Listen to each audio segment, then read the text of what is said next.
Panthers cap off the year 2024 with a win. And what better way to end the best year in franchise history? Doing so against one of the teams that they defeated along the way in the quest for the franchise's first Stanley Cup.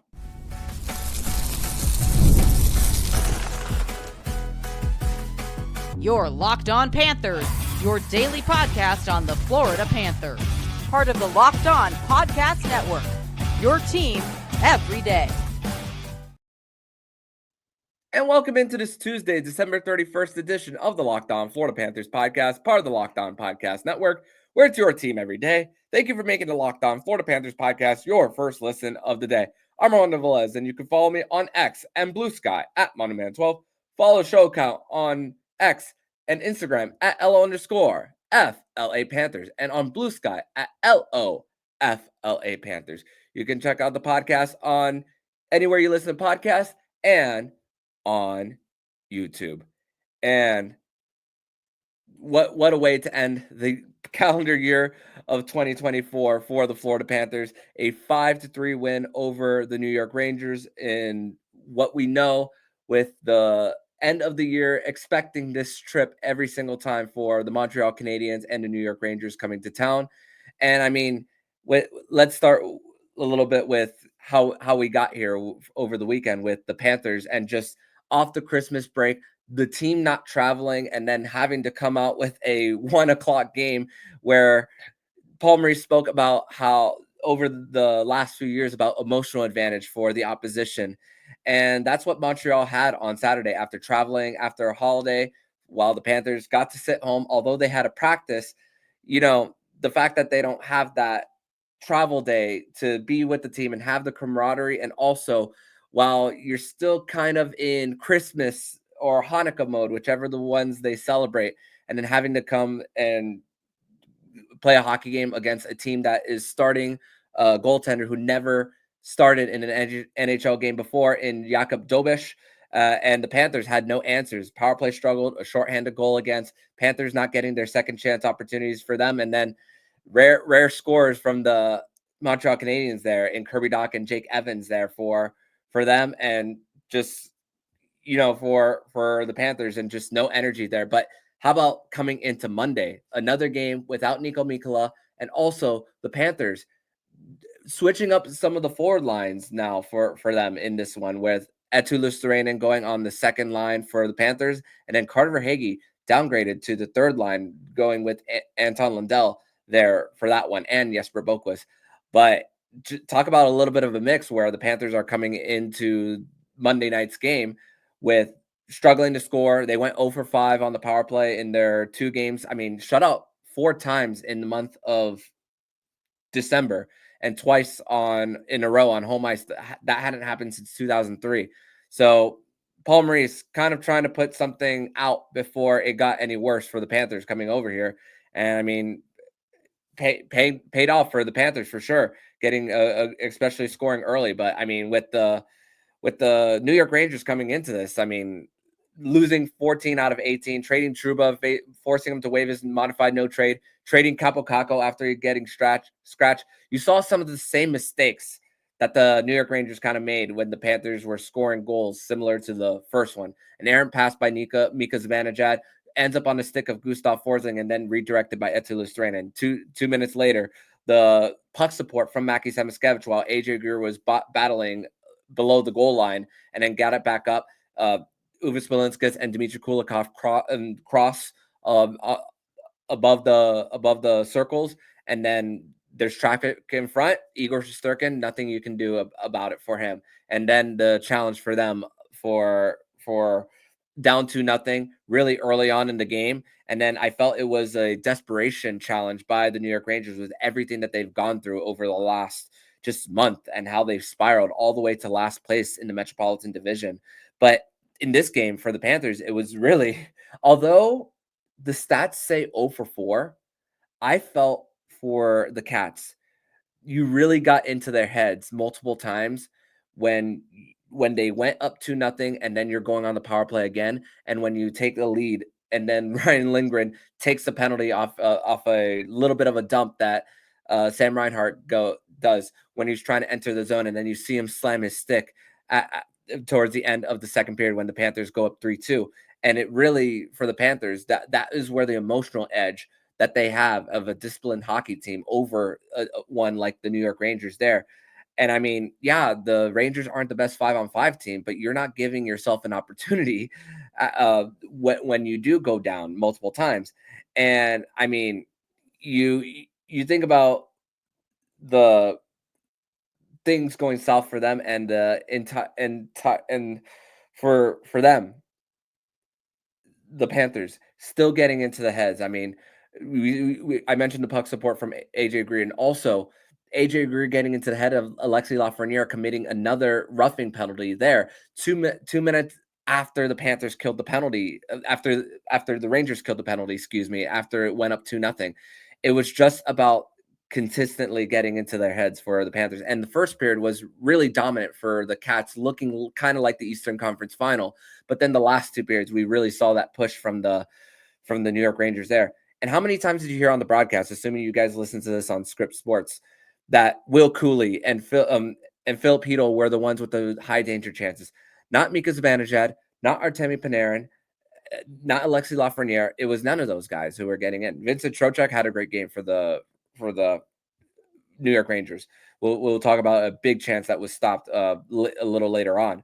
But when it came to the line matching that Paul Maurice decided to do here, I mean, getting debt scoring there when, although the top two lines were driving play, the other guys were getting involved on finishing the job for them.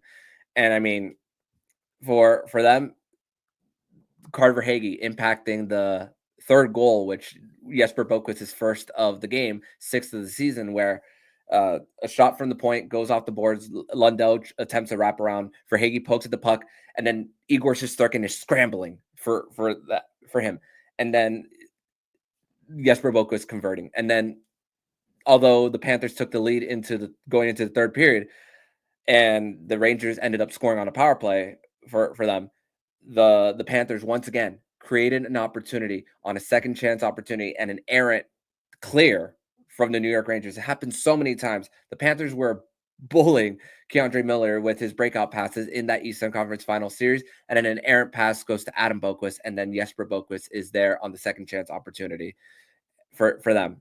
And for the Panthers, really, lots of saves by Sergei Bobrovsky. One shorthanded, two of them right before the Panthers went shorthanded, and really keeping steady. Which this was not the typical game for Panthers Rangers, where the Panthers were really on the positive side of the shot on goal differential. But going into this one, the New York Rangers, they were third worst in shots against.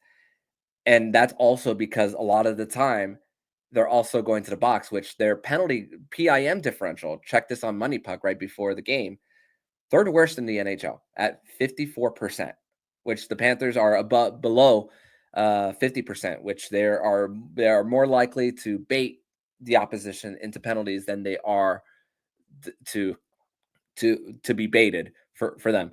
So really for the Panthers, it really just came down to just the mental focus for the Panthers. And when you are losing as much as the New York Rangers have been, you just do one little thing that might be very uncharacteristic for them, and it might put the opposition in a little bit of an advantage there for them, which, although the New York Rangers did convert on the power play, which a great feat from Artemi Panarin to Chris Kreider right in front over the shoulder, getting it back over the shoulder of Sergei Bobrovsky.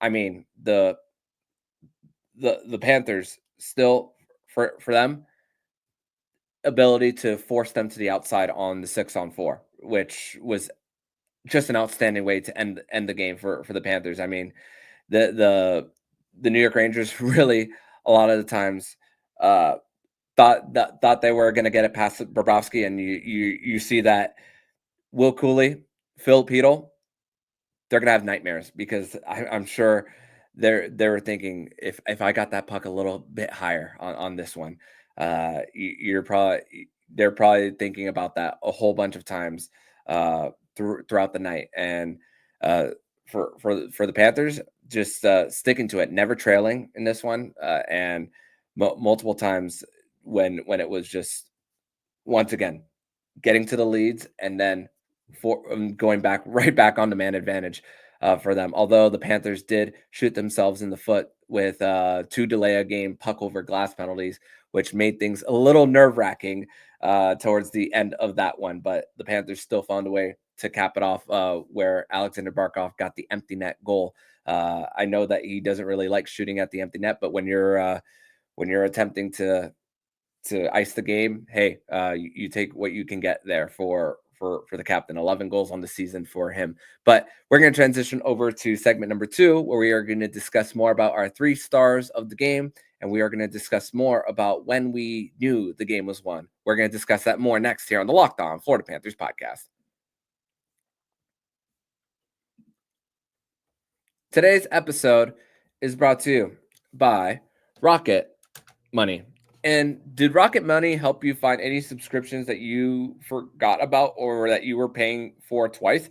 That definitely happened to me. I had a few subscriptions that I didn't even realize I was paying for. And Rocket Money made it so easy to track it all down. It's like having a personal assistant for your finances. Rocket Money is a personal finance app that helps you find and cancel your unwanted subscriptions, monitors your spending, and helps lower your bills so you can grow your savings. It brings everything together in one place. Whether it's subscriptions, your spending habits, or even the goals you want to set this year, Rocket Money has over 5 million users and has saved a total of $500 million in canceled subscriptions, saving members up to $740 a year when using the app's premium features. Cancel your unwanted subscriptions and reach your financial goals faster with Rocket Money. Go to rocketmoney.com/lockedon today. That's rocketmoney.com/lockedon. rocketmoney.com/locked on. And thank you guys once again for making the Locked On Florida Panthers podcast your first listen of the day here on a Tuesday edition of the show. The Florida Panthers capped off 2024 with a 5-3 victory over the New York Rangers. Now 15-0-0 on the season when leading after 40 minutes and 84-0-4 since March of 2023. 69 wins for the Panthers, which is a very nice record for the Panthers there and getting to that milestone. Sam Reinhart, 66 goals in the calendar year of 2024. Just incredible. That most times if you match that, the Panthers win. 69 wins, 66 goals for Reinhart. Incredible for the Panthers, and capping off a wonderful year of 2024, the best year in Florida Panthers history. Crazy to think that we're turning the page after today, with the Panthers being idle on Tuesday and Wednesday, and then it's the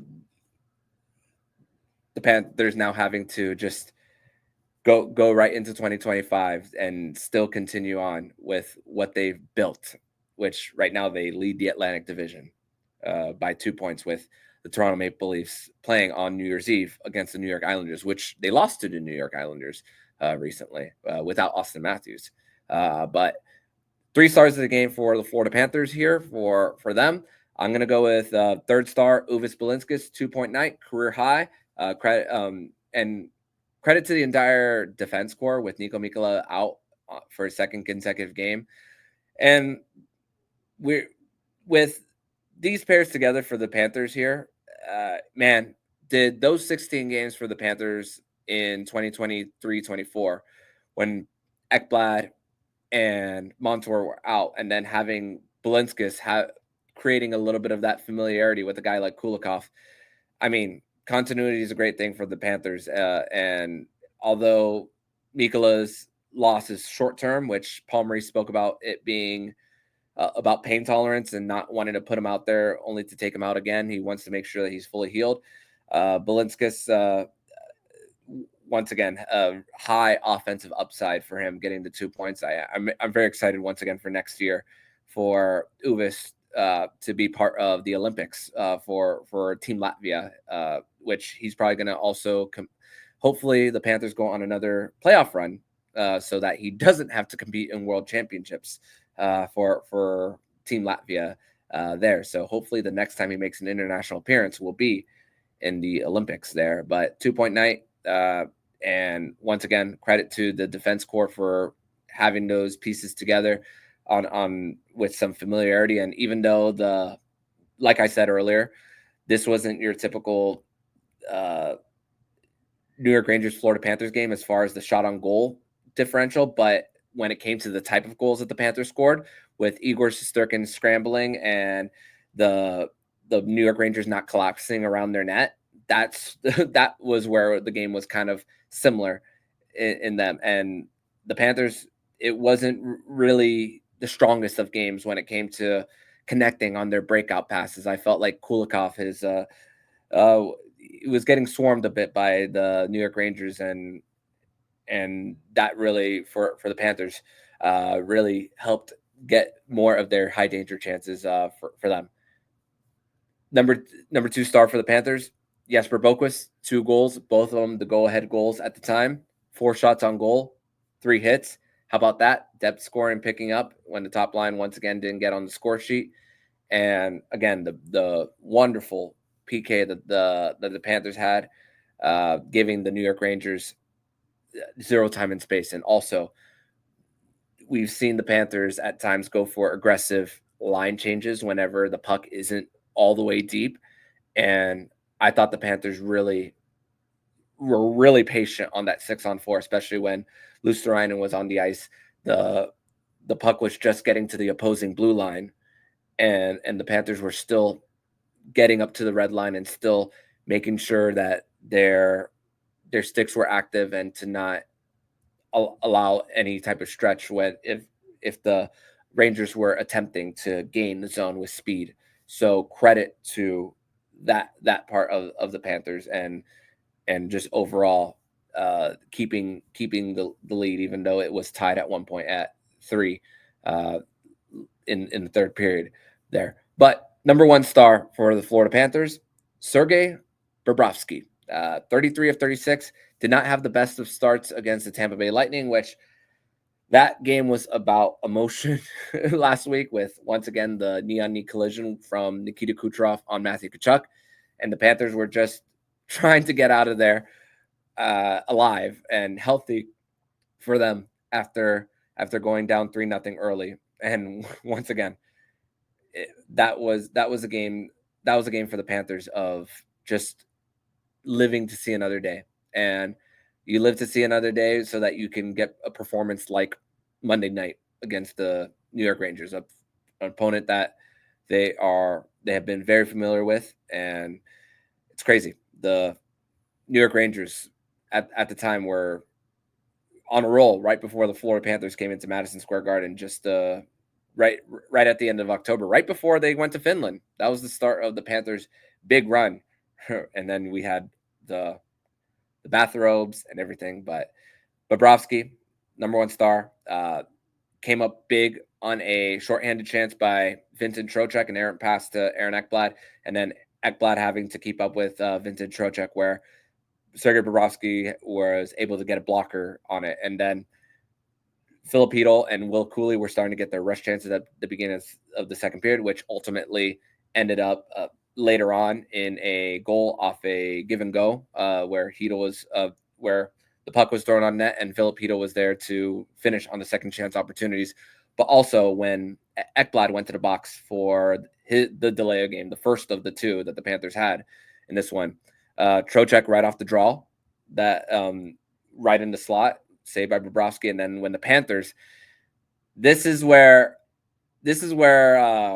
I can get a little worried for the Panthers. Although they lead the league with 10 shorthanded goals, there's a part of me that when the Panthers were bringing it up the ice, it's like, go for another one, go for another shorthanded goal. We want to see it. But the Panthers were a little indecisive during that Ekblad penalty on whether they were going to go for an opportunity or go up with speed, but Nate Schmidt coughs up the puck, a 4-on-2, and then there was a feed to Chris Kreider when he was in the right circle, and then Sergei Bobrovsky coming out with another save on that same PK for the Panthers. So big time stop by Bob there for him. And then the moment where I thought the game was won, just before the Panthers went on their second penalty for delay of game, where the New York Rangers, that was their 5th power play of the game, which the Panthers, they love to make things entertaining at the end for them. And the Sergei Bobrovsky getting the 2 stops on Will Cooley in front, the first, and both of them with the pad. And once again, talking about Will Cooley, seeing Sergei Bobrovsky in his nightmares after having so many chances. Let me see total what he ended up with for shots on goal for that Hedl Cooley line. Will Cooley had 5 shots on goal, and Philip Hedl had 7. My goodness. So that was a strong line. And hey, that's what you want in a Panthers Rangers matchup. You want those guys to be the ones standing out. If you don't hear Panarin, Zibanejad, Adam Fox, if you don't hear those guys as far as controlling the game, then you're doing a lot of things right for what you're doing against them.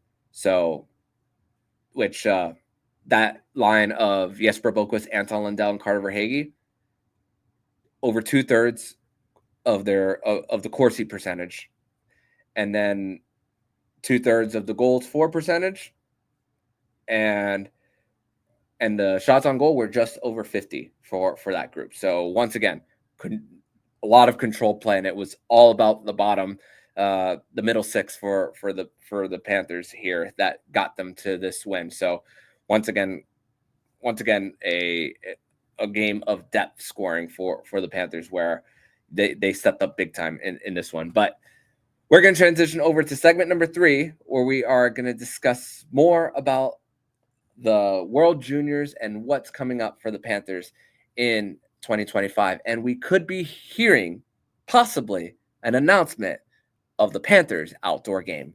We're going to discuss that and more next here on the Locked On Florida Panthers podcast.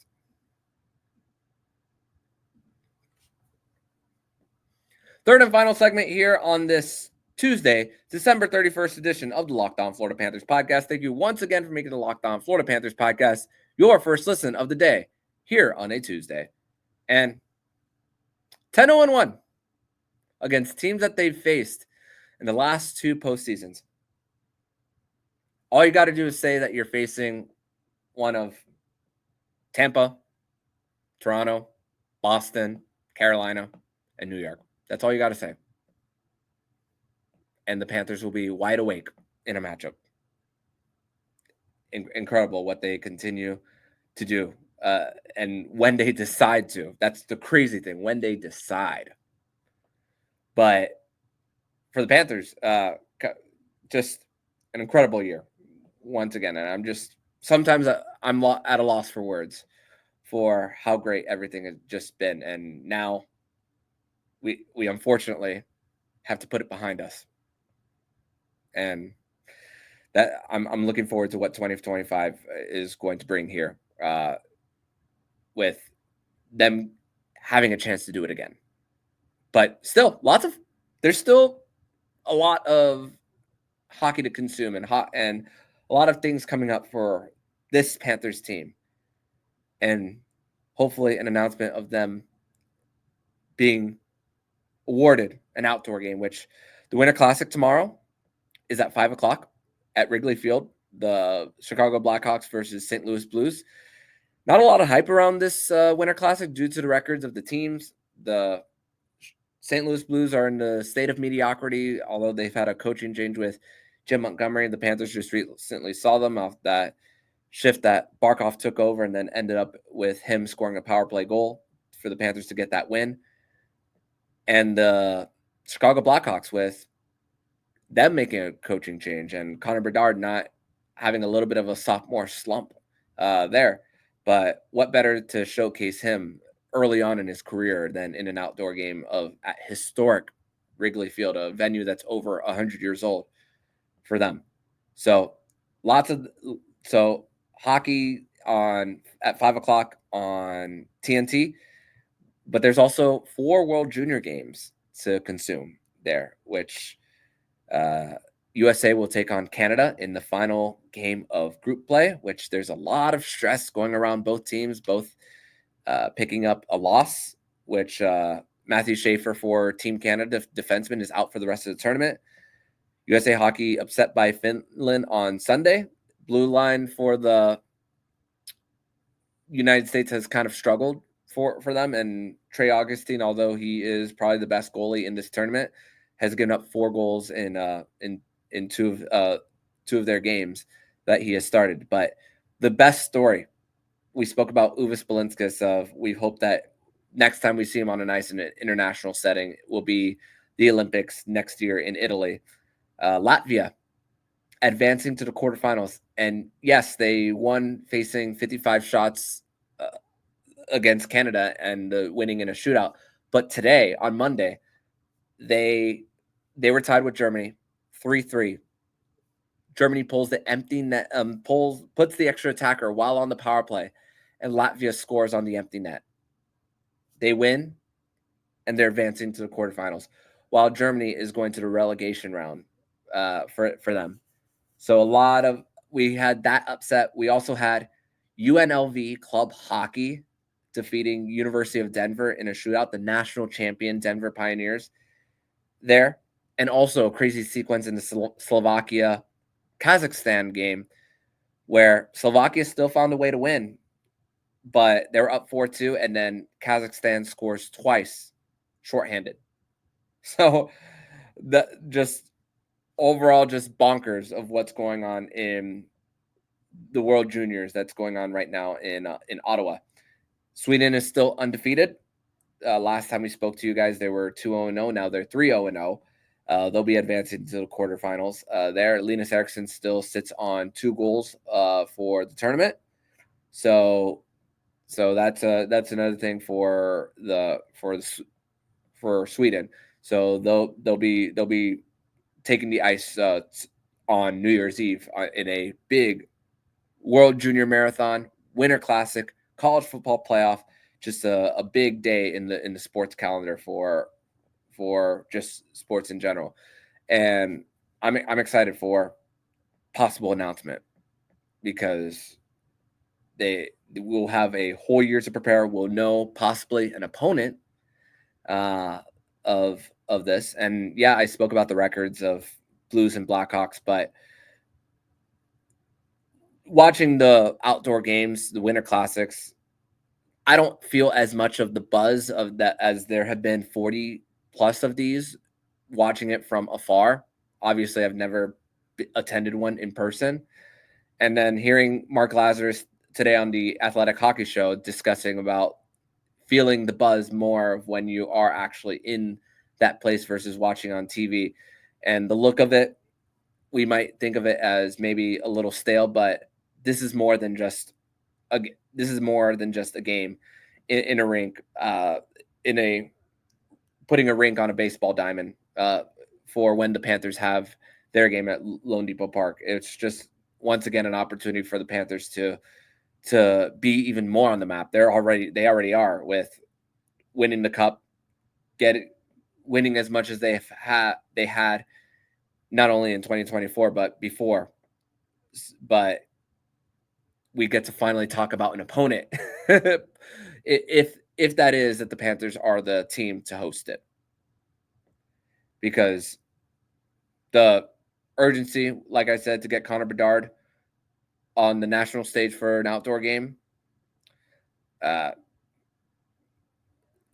Macklin Celebrini doesn't have as much of the hype, and I think the NHL is looking at this specific Winter Classic and saying the San Jose Sharks are towards the bottom again. Do we want to get the next top overall pick, although he has a lot of hype around him, and although he's performing well, do we want to risk another one of two teams that might not be up there in the standings? And with the Panthers locking up everyone, not everyone, but a good portion of players, 6 of them will at least be locked until 2030. That is more of a sure thing for an entertaining game. But who knows? The Winter Classic could be entertaining after all for these two teams. It's a rivalry that kicks back to 1967, one of the first of expansion for the St. Louis Blues. They were one of the first teams right after the original Six era. They've had an outdoor game at Busch Stadium already between the two clubs. So who knows? This could get a little spicy for the two. And once again, we spoke about it with Francisco Porta, how it could be the Rangers because this is their annual trip to South Florida. But we could also see the Battle of Florida with Panthers Lightning, which that would be also, when you're talking about the Tampa Bay Lightning perspective of things, which they don't have a venue for that can fit an outdoor game. If anything goes wrong with like the humidity and so on, South Florida is a sure thing. So more than likely, it's going to be Panthers Lightning if I had to guess. But who knows? I could be manifesting something and we could not be hearing an announcement come Tuesday. But regardless of everything, we are going to discuss it if it does become official, and we will be doing so on Wednesday afternoon. And yes, Wednesday afternoon. This is our last show of 2024, and because we will be up past midnight celebrating the new year, we will still have a show for you guys, but just later on in the day for you guys. So, but there will still be a show. It'll be a Winans Wednesday edition of the show, as hopefully Jacob Winans and I will be discussing just that. On anticipating, hopefully, that announcement that we've been waiting for a long time. But thank you guys for a wonderful year of 2024. Very thankful to witness the Florida Panthers lift their first ever Stanley Cup. I'm sure you guys are just as pumped about the whole year in general, and just this will be a year that we will cherish forever. And I'm thankful to have been along the ride, and I'm thankful that you guys, some of you might only like hockey. Some of you have never experienced. Some of you might have been born after 2007, and this might have been your first championship, because most of your first memories are after the age of 7. And that means if you were a South Florida sports fan, you might not have remembered Big 3 Miami Heat even. So some people around here, the Florida Panthers in 2024, some of you guys experienced your first. And for those people, I'm definitely happy. And for the people who have been with the cheering for the organization since day one, I'm especially happy for you guys. So here is to 2024 and a wonderful ending that we saw on Monday night, capping off another win, something that we've got so used to throughout this incredible year. So thank you guys for listening, and see you guys in 2025. But in the meantime, if you like what you're hearing, please subscribe to the podcast and be notified every single time the Locked On Florida Panthers podcast jumps into your podcast feed. Don't forget to also subscribe to the other shows on the Locked On NHL network, including Locked On NHL, Locked On Fantasy Hockey, Flip Livingstone, NC Roden, and Locked On NHL Prospects. Thank you once again for making the Locked On Florida Panthers podcast your first listen of the day. So I'm Armando Velez, signing off. And you've been listening to Locked On Florida Panthers podcast, part of the Locked On Podcast Network, where it's your team every day.